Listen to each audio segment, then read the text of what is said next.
If you are interested in learning and hearing one of the most inspiring stories that I've heard this year, I want you to stay tuned. I'm in a mastermind group with a gentleman that is just phenomenal. He has taken his filter off totally, and he has made it through and survived on the other side, just a very, very serious health crisis. And so if you are going through a health crisis or you know someone that is going through a health crisis, stay tuned right now. You're about to be inspired.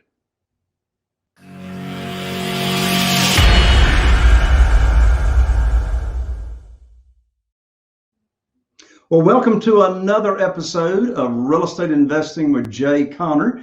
I'm Jay Conner, also known as the Private Money Authority. And in today's show, we're going to take a little bit of a detour. We're not going to dive deep into real estate per se, but we are going to dive deep into a very inspiring story that can change your life and make a difference. But before we get to my guest, I have got a gift for you.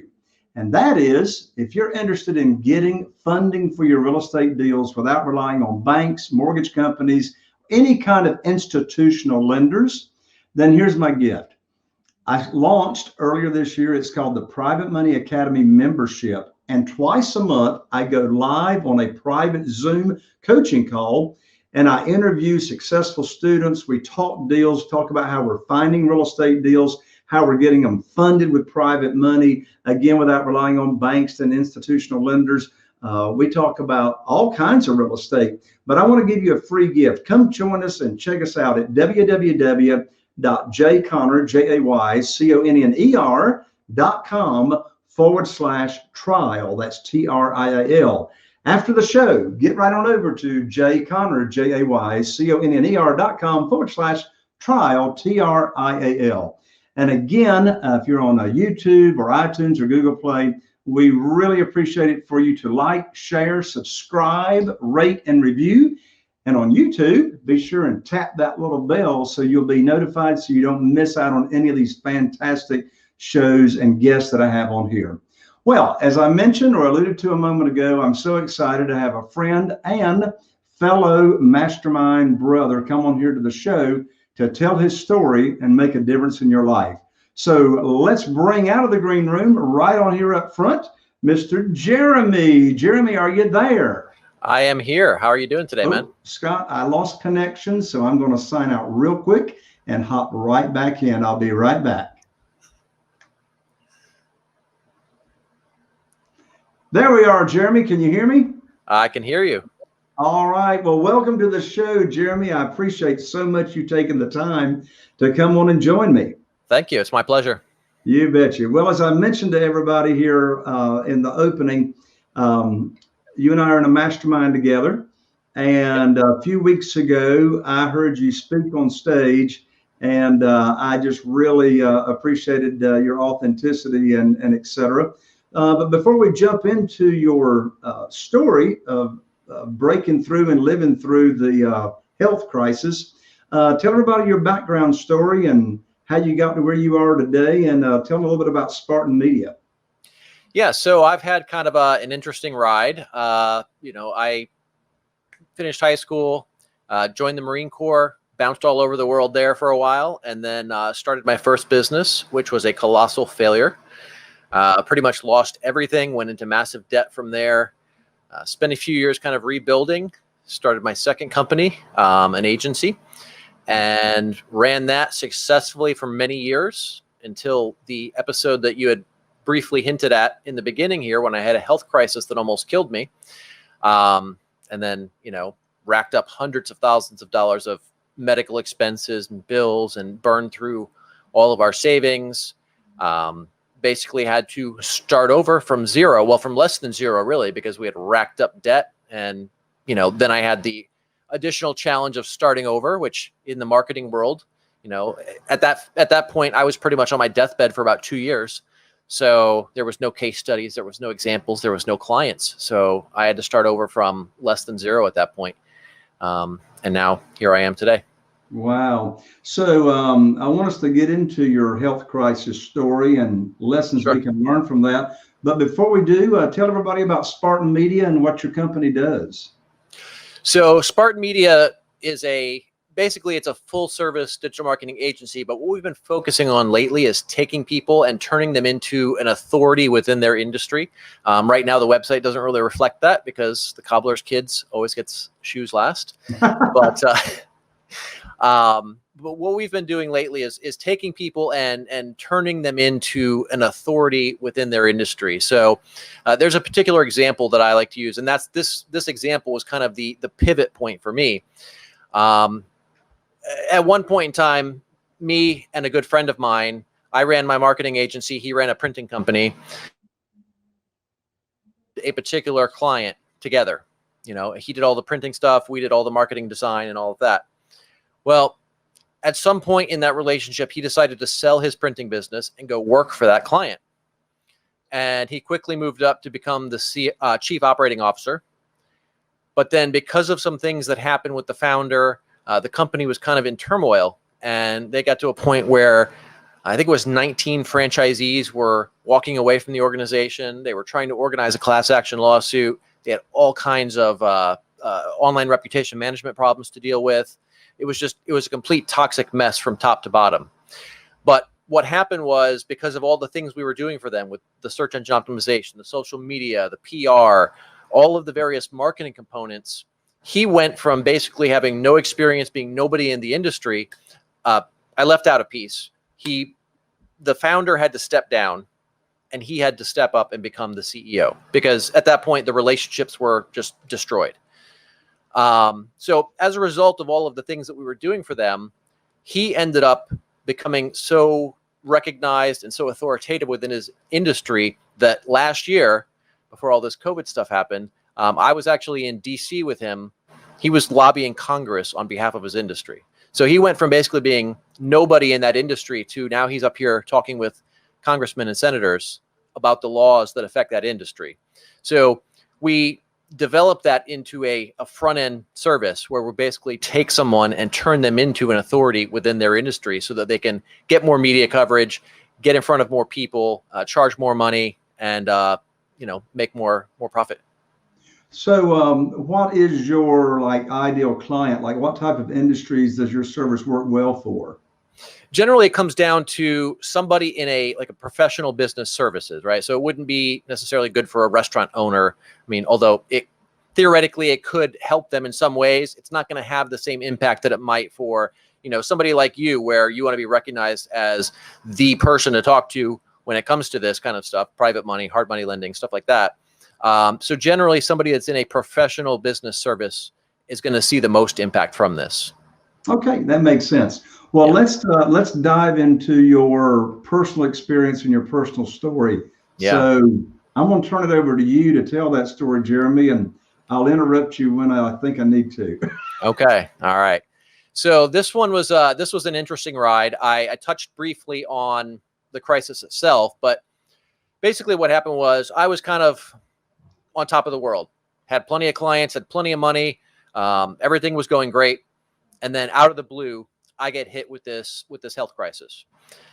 And, I went to every doctor under the sun. I was going to the emergency room 3 to 5 times a week.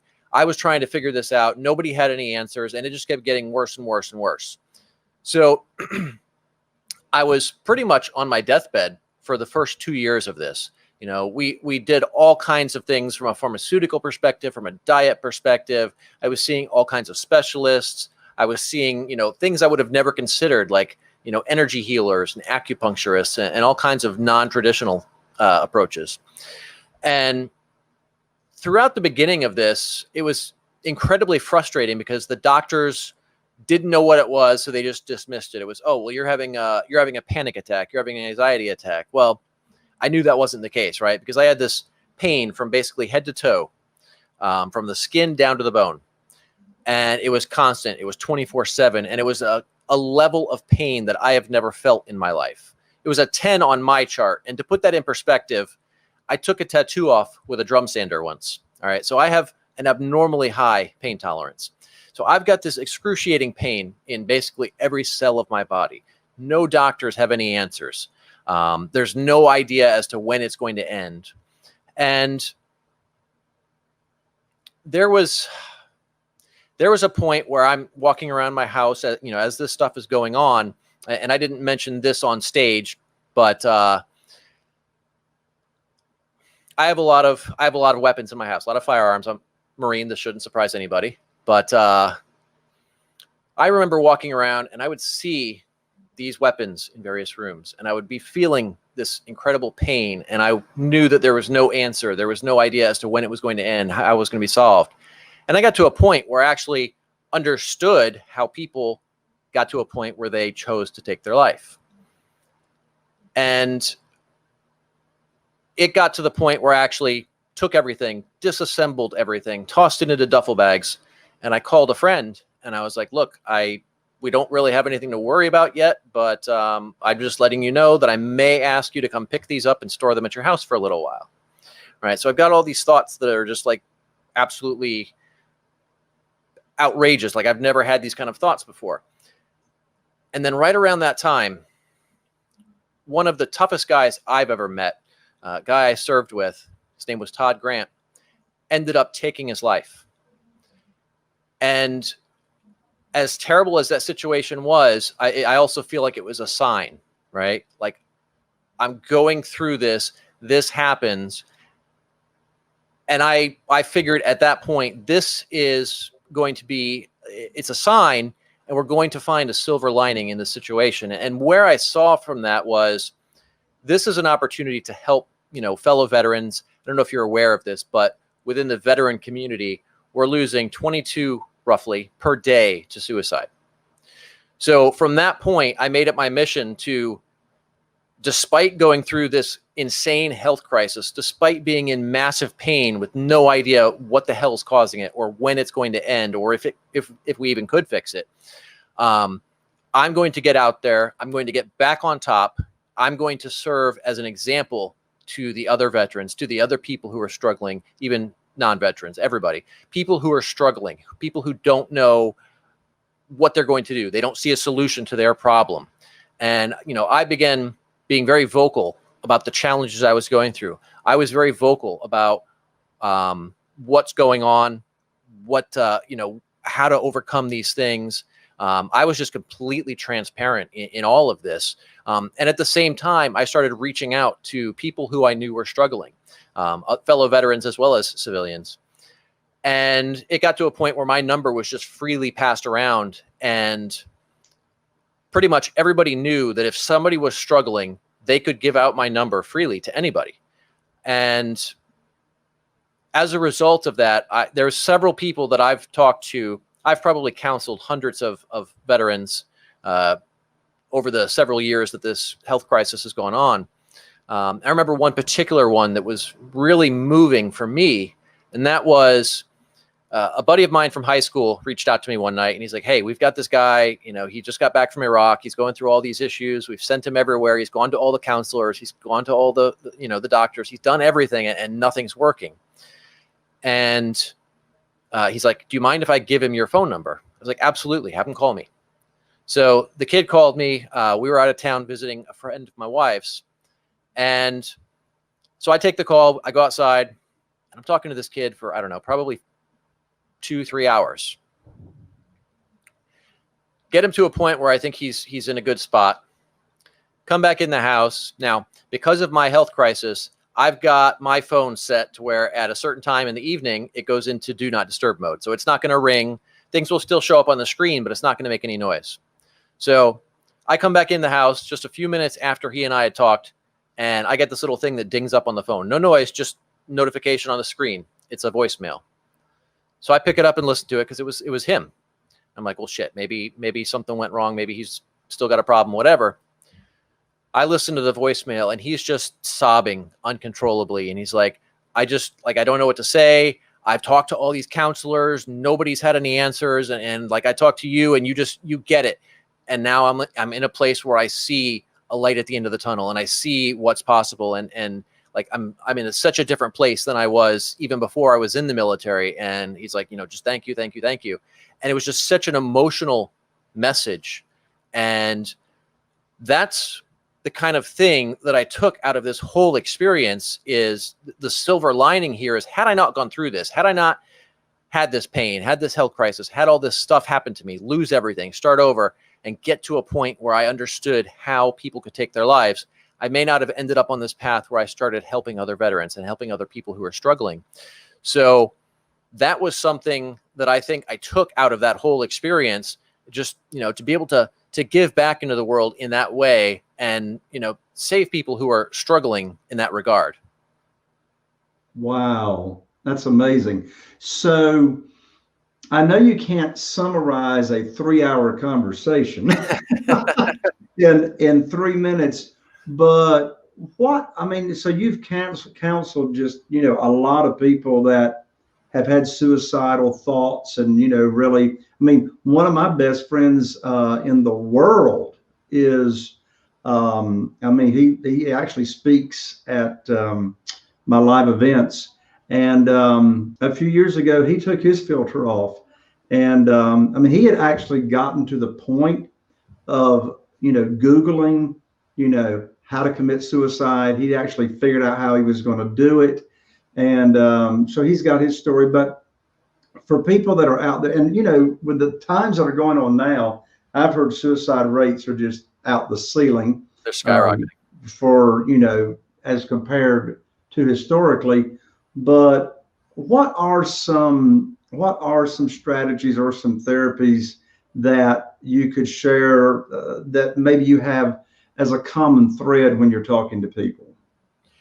From what perspective, as far as like somebody trying to? Yeah, obviously you listen to them, and every story is different because every person is different. But is there a way you can share? What are some ways that you get them to think about to get into a better place, as you put it? Yeah. So ultimately, you have to look at the situation as an opportunity, because every situation is an opportunity, provided that you can allow yourself to see it that way. And this was what I went through in the beginning of mine. It was like, well, why me? Why this? This is bullshit. Why should I have to deal with this? But the reality is, things happen. The why doesn't really matter. It's up to us to figure out what value we can take from a situation. So what value I took from this, I'm going through this particular thing, and then on top of it, a guy that I served with took his life.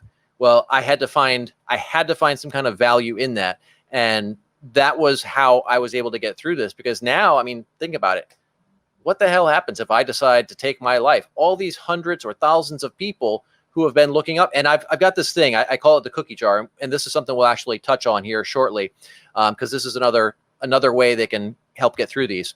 But like, I've got various messages that I got from people over the years of, how my posts have inspired them or motivated them to push through this particular challenge or that challenge or whatever. So that's a good way to do that, is having that, what we call a cookie jar. But had I not done this, had I not found that value in it, I would not have gone down this path. And I know, I don't have the exact count in my head, but I know there's a certain number of people who would not be here today.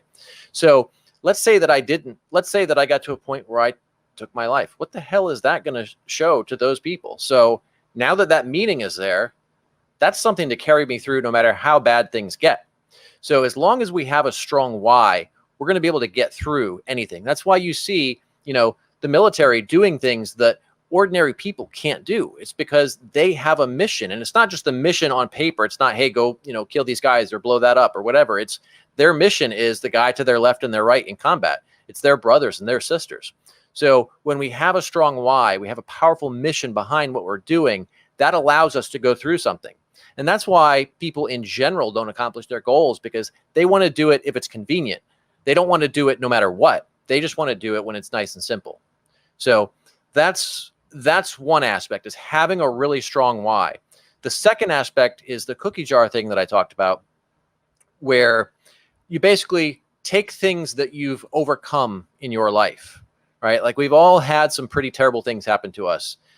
So if you can go back and look at those significant challenges, those difficult times, and use those as motivation, it's like, hey, I got through this, I got through that, I got through this. Then you can use that as fuel. Well, that's just another case of this, right? So now you have that. It's like, I've already done this. Let's just do it again. And and the cookie jar, you can look at it in a number of ways. You can have it be something in your head. You could have it be something tangible, like the collection of messages that I've got from various people. It could be, maybe you've got what a buddy of mine in the military used to call his "I love me" wall, all the awards and the recognition and the things he had accomplished. When we have this kind of thing, that shows us that what we've done has prepared us for what we're going through now. And I mean, you can even purely look at that from a physical perspective, right? You look at what we do in the military, or you look at what an elite athlete does, and they're not, let's say you're going to go run a 3-mile race. You're not going to go run 3 miles. Your training is going to consist of you running, 6, 9, maybe 12 miles. You might do a series of sprints. You might do all these different things that are larger than what you're actually trying to accomplish. So when we look back at the things that we've actually done to prepare for what we're doing, in the totality, we've already overcome the thing that we're facing. We just haven't put all the pieces together to realize that. That is wonderful. Now, you mentioned a moment ago that people, you get feedback from people really being inspired and helped with your post. Where could people see your post and the types of things that you're posting? I mean, I'm pretty active on especially on Facebook, but I'm active on most of the social media platforms. I'm not a hard guy to find, considering what I do. I'm pretty public and pretty out there. So, right. I mean, yeah. And so Scott, let's put Jeremy's name up there. And so, folks, the spelling there is, and if in case you're just listening, is Jeremy, Jeremy, and his last name is Knauff, as in farmer. And I guess it's okay to give out your email since we've got it up there on the screen. It's already out there now. It's all over the place anyway, so it's all good. There you go. So Jeremy says it's pretty easy to find him, folks, if you want to start following him. I've got one curious question I have is, you've talked with all these people, you've helped a lot of people that have considered taking their life. Do you think, or have you heard back, and I think I know the answer to this question, have you heard back, or do you think some of those people that you helped are now out there doing the same thing you're doing, and that is helping other people with that situation? That's a good question. I stay in touch with a lot of them. I don't know if anyone's doing that, but I would hope so, right? Like, I think that that's something we all should be doing, not just this particular topic, but whatever the topic, right? Like, I think we all should be putting value back into the world. And if you know that you've already struggled with a thing and overcome it, then you've got that knowledge, you've got that empathy. You can deal with it in a way that others can't. So I certainly hope they are. If you've already got the background, we need to be adding value back to the world in that way. So yes, I hope they are. Well, it all comes down to serving. And I mean, clearly, Jeremy, you have got a servant's heart, and you said it beautifully. You go through this thing, you overcame the thing, and now you can help others do the same thing. I mean, in my education business, the Private Money Authority, it's the same thing.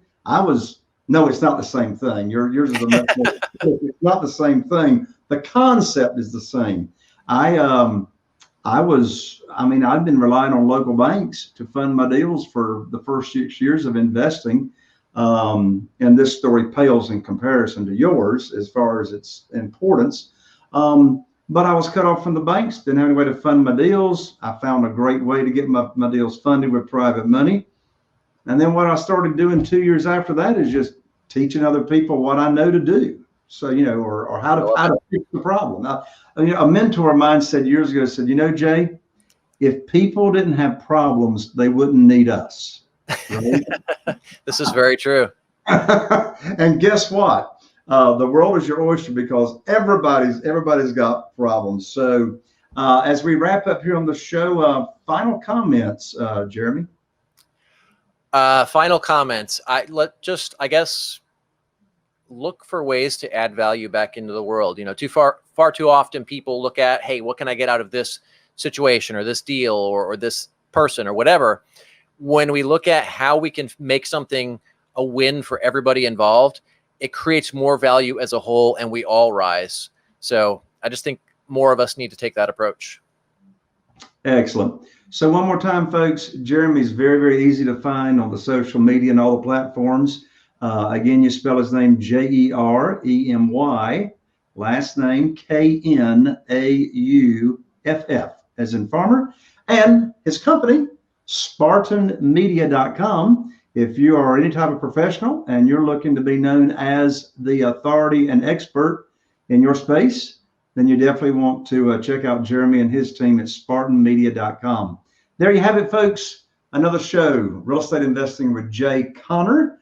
I'm the Private Money Authority, and I'm wishing you all the best. And here's to taking your business to the next level. We'll see you on the next show.